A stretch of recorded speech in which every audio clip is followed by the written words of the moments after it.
ಎಲ್ಲದರಲ್ಲಿ ಈ ನಮ್ಮ ಕನ್ನಡ ಸಾಂಗ್ ಬಂತು. ಕರ್ನಾಟಕದವರ ಮನಸ್ಸು ಚಂದ, ಆತ್ಮ ಚಂದ.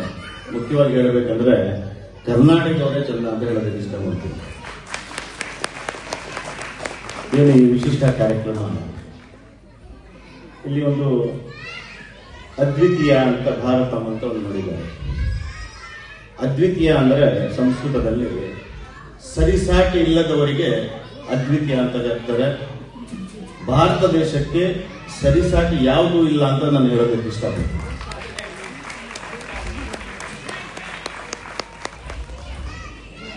ನಮ್ಮ ಇವರು ಹೇಳಿದ್ರು, ಗುರುಗಳ ಬಗ್ಗೆ ಗುರು ಬ್ರಹ್ಮ, ಗುರು ವಿಷ್ಣು, ಗುರುದೇವ ಮಹೇಶ್ವರ, ಗುರು ಸಾಕ್ಷಾತ್ ಪರಬ್ರಹ್ಮ ತಸ್ಮೈಸ್ಮಿ ಗುರುವೇ ನಮಃ ಅಂತ. ಅದೇ ರೀತಿ ತಂದೆ ತಾಯಿಯ ಬಗ್ಗೆನೂ ಅವರು ಹೇಳಿದರು. ಕಲ್ಲು ದೇವರು ದೇವರಲ್ಲ, ಮಣ್ಣು ದೇವರು ದೇವರಲ್ಲ, ಕಟ್ಟಿಗೆಯಿಂದ ಮಾಡಿರೋ ದೇವರಿಗೆ ಪೂಜೆ ಮಾಡೋದಕ್ಕೆ ಅರ್ಹತೆ ಇಲ್ಲ. ನಿಮ್ಮನ್ನು ಹೆತ್ತು ಹೊತ್ತು ದೊಡ್ಡವರು ಮಾಡಿದವರೇ ನಿಜವಾದ ದೇವರಾಯ ತುಮಕೂರು ಸಣ್ಣಮ್ಮ ದೇವ ಅಂತ. ನಾನು ಸಿದ್ದಯ್ಯನ ಮಠದಲ್ಲಿ ತುಮಕೂರಲ್ಲಿ ಸರ್ಕಾರಿ ಹಿರಿಯ ಪ್ರಾಥಮಿಕ ಪಾಠಶಾಲೆಯಲ್ಲಿ ಓದ್ಕೊಂಡು 60 ರೂಪಾಯಿ ತಗೊಂಡು ಬೆಂಗಳೂರು ಬಂದವರು ನಾನು.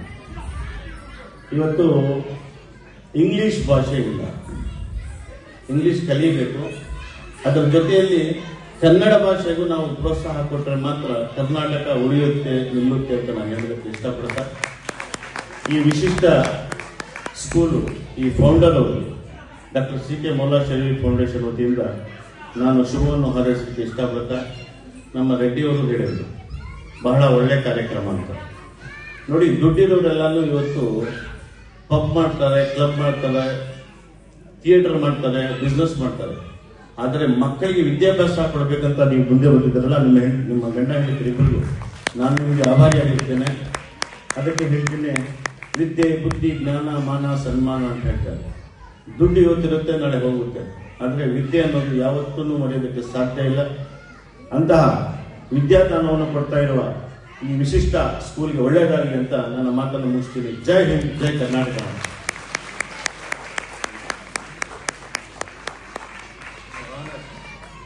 It's an honor to be said some few words from Mr. Sharif. Thank you.